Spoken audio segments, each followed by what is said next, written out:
Bullies took his daughter's life. They had no idea how viciously he'd strike back.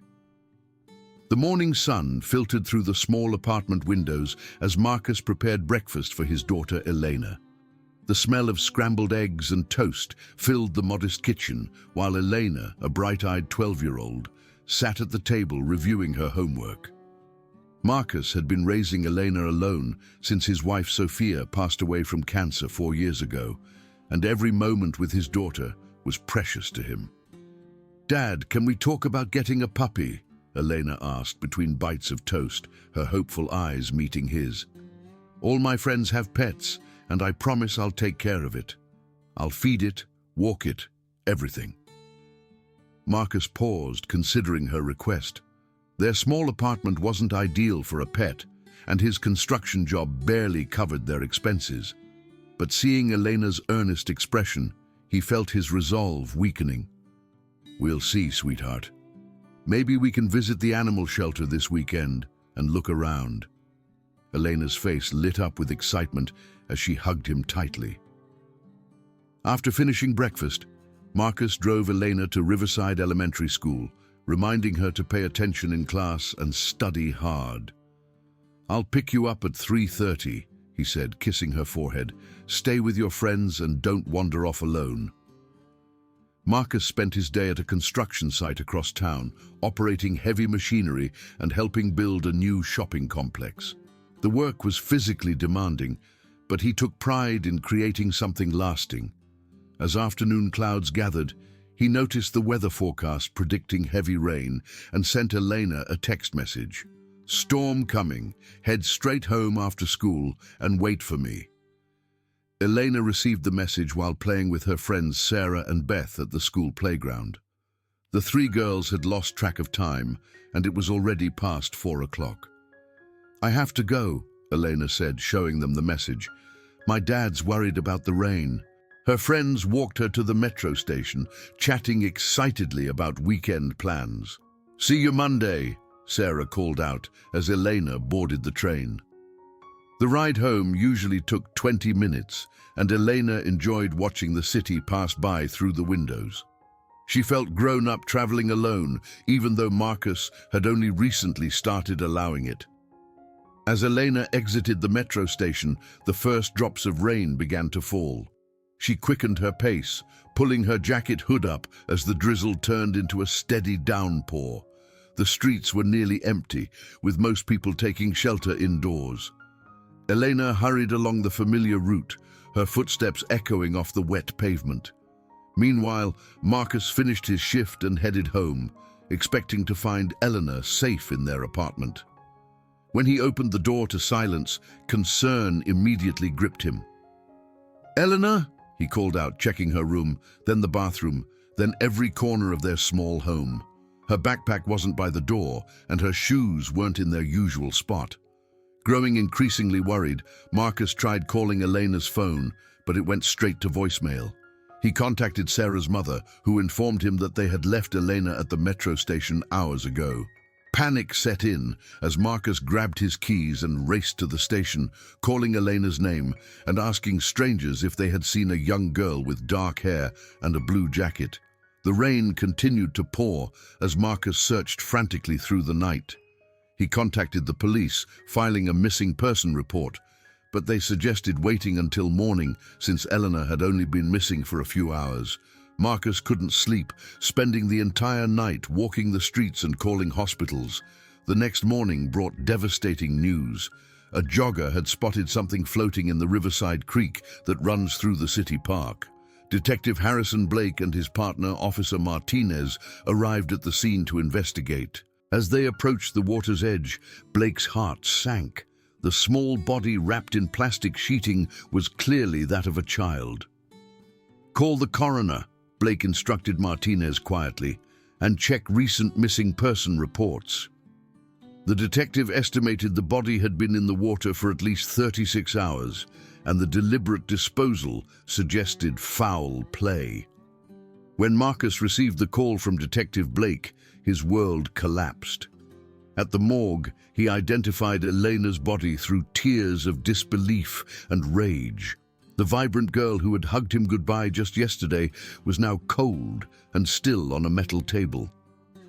Blake gently questioned Marcus about Elena's friends, any potential enemies, or unusual behavior, but Marcus could only shake his head in confusion. The autopsy revealed the horrific truth that Blake chose not to share with the grieving father.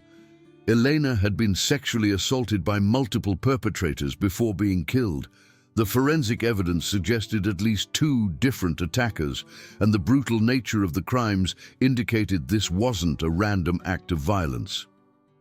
Back at the police station, Blake and Martinez reviewed security footage from the metro station and surrounding areas.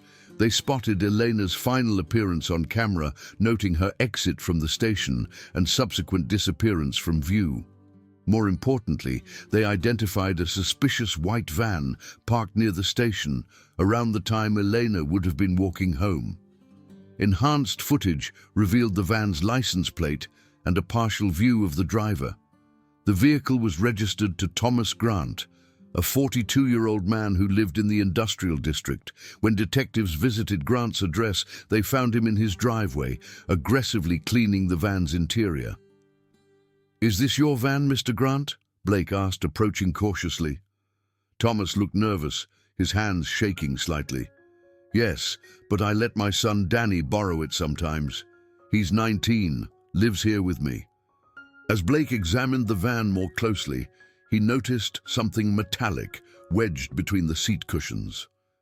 It was Elena's phone, and when Thomas saw Blake discover it, his face went pale. "I don't know how that got there," he stammered. The detectives arrested Thomas for questioning, but he insisted he had been at work during the time Elena disappeared. His alibi checked out, but the presence of Elena's phone in his van was damning evidence.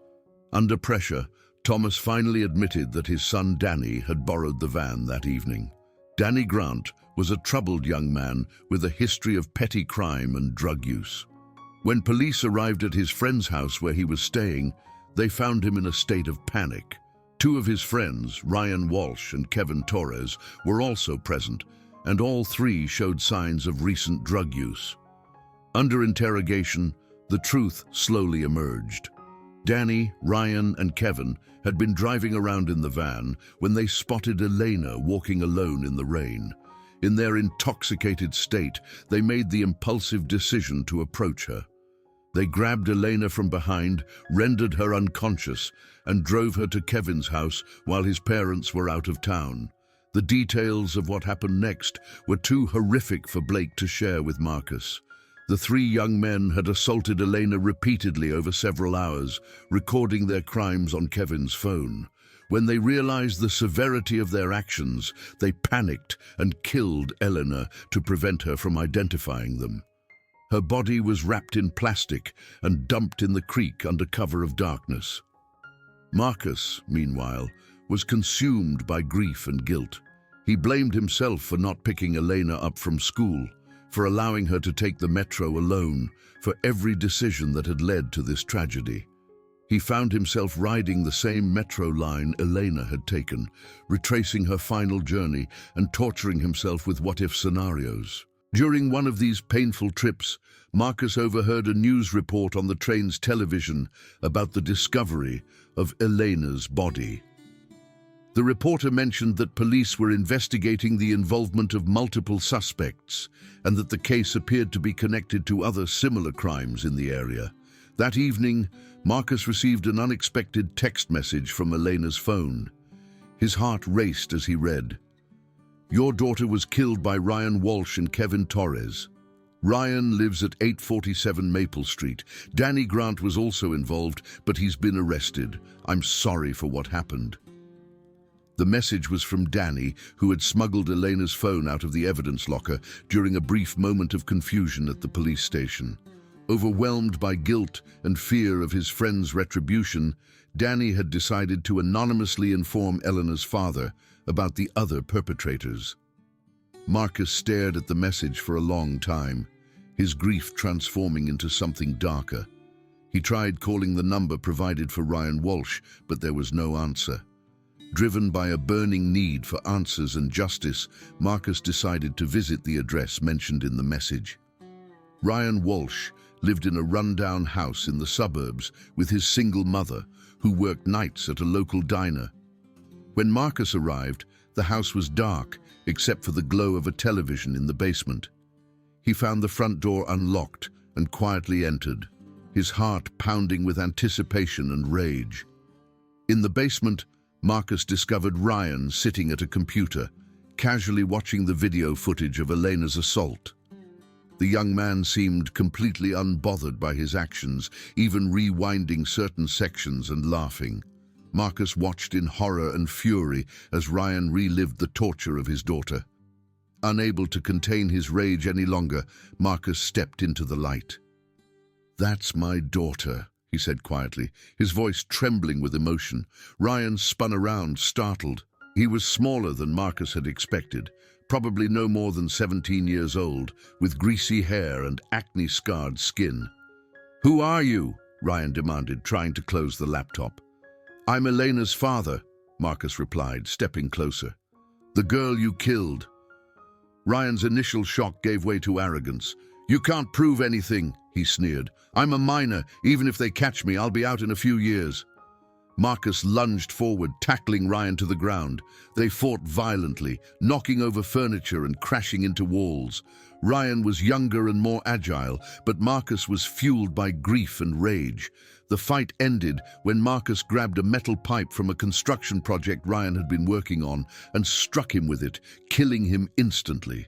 Breathing heavily, Marcus stood over Ryan's body, feeling a mixture of satisfaction and horror at what he had done. He took pictures of the scene with his phone, then searched Ryan's computer for more evidence. What he found made him sick. Videos of Elena weren't the only ones. Ryan had recorded assaults on at least 2 other young girls, suggesting a pattern of predatory behavior. Marcus cleaned up any evidence of his presence, then used Ryan's phone to send a message to Kevin Torres. "Going out of town to deliver a car. Meet me at my house tomorrow at midnight. Come alone." Detective Blake arrived at Ryan's house the next morning after receiving a call from the young man's mother. She had found her son's body in the basement and was hysterical. Blake immediately noticed the violence of the scene and began collecting evidence. When Blake reviewed Ryan's computer, he discovered the horrifying videos of Elena and other victims. The footage provided clear evidence of the crimes and confirmed the involvement of multiple perpetrators. Blake also found evidence that suggested Marcus had been at the scene, including fingerprints and traces of his DNA. Attempts to contact Marcus went unanswered, and when officers searched his apartment, they found blood-stained clothing hidden in the laundry hamper. An arrest warrant was issued for Marcus, but he had already disappeared from his usual haunts. Kevin Torres was arrested at his family's home, where his wealthy parents immediately hired expensive lawyers and began crafting a defense strategy. They argued that Kevin was just a confused teenager who had been led astray by older, more dangerous criminals. The parents seemed more concerned about their reputation than the gravity of their son's crimes. At the police station, Blake met with the parents of one of Ryan's other victims, a 15-year-old girl named Amy who had committed suicide after being blackmailed by her attackers. Amy's father, Robert, was devastated and angry that the justice system had failed his daughter. "These boys destroyed my little girl," Robert said through tears. "They filmed what they did to her and threatened to put it online if she told anyone. She couldn't live with the shame." Blake felt the weight of these failed cases, knowing that the legal system often provided inadequate consequences for such heinous crimes. He had seen too many young offenders receive light sentences and return to society without true rehabilitation. Marcus, meanwhile, had gone into hiding at a remote cabin he had rented months earlier as a weekend getaway for Elena. The cabin was located in the mountains, far from the city and difficult to trace. He spent his days studying the evidence he had collected, planning his next move against Kevin Torres. Using the information from Ryan's computer, Marcus learned that Kevin frequented a specific garage in the industrial district where he and his friends would hang out and work on stolen cars. Marcus visited the garage, hoping to find Kevin or learn more about his whereabouts. The garage owner, a gruff man named Pete, was initially uncooperative. "I don't know nothing about no Kevin," he insisted, but Marcus could see the fear in his eyes. After some persuasion involving a significant cash payment, Pete revealed that Kevin had been using the garage as a base for various illegal activities. "He's been bringing girls here," Pete admitted reluctantly. "Young ones. I told him to stop, but he threatened to burn the place down if I said anything to anyone." Marcus's anger intensified as he realized the scope of Kevin's predatory behavior. He showed Pete a picture of Elena, and the man's face went pale. "Yeah, I seen her. She was here about a week ago. Kevin had her in the back room for hours." Unable to control his rage, Marcus grabbed Pete by the shirt and demanded to know where Kevin was now.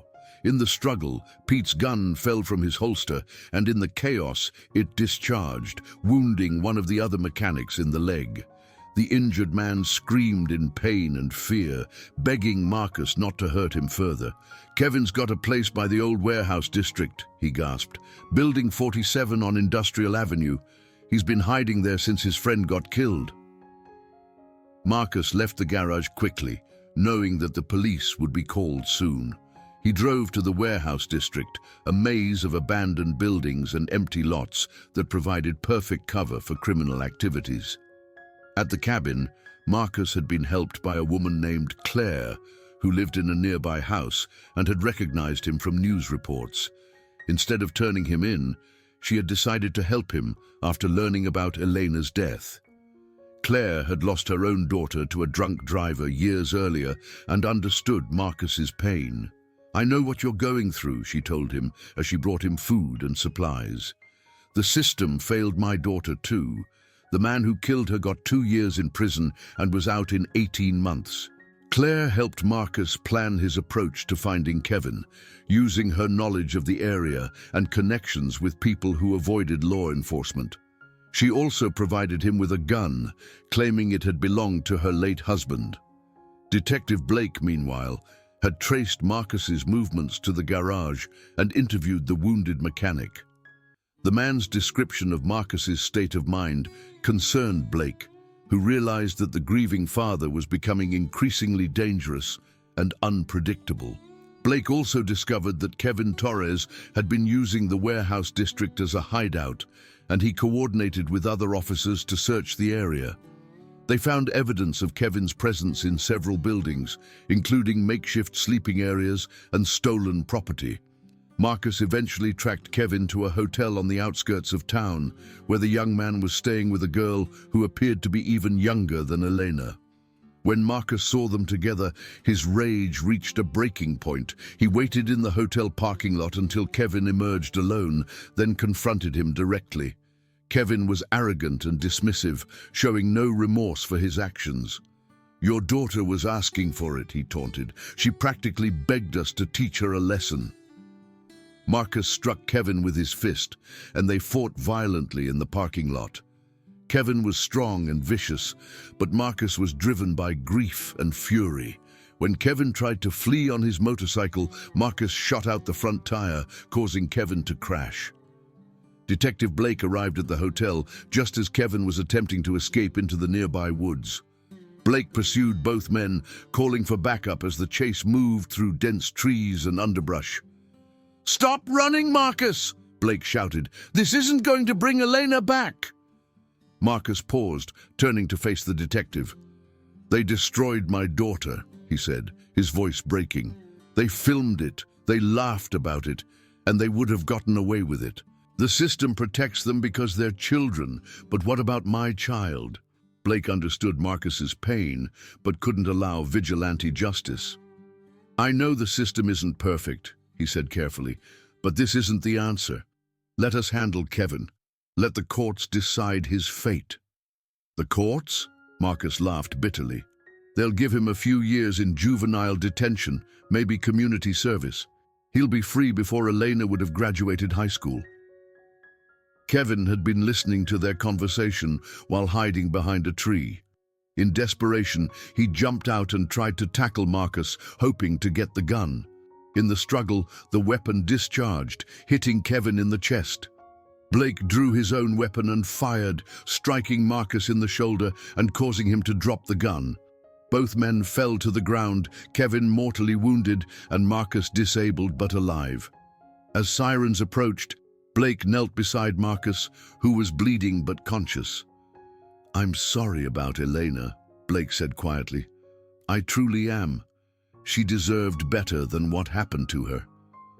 Marcus looked up at the detective, his eyes filled with tears and resignation.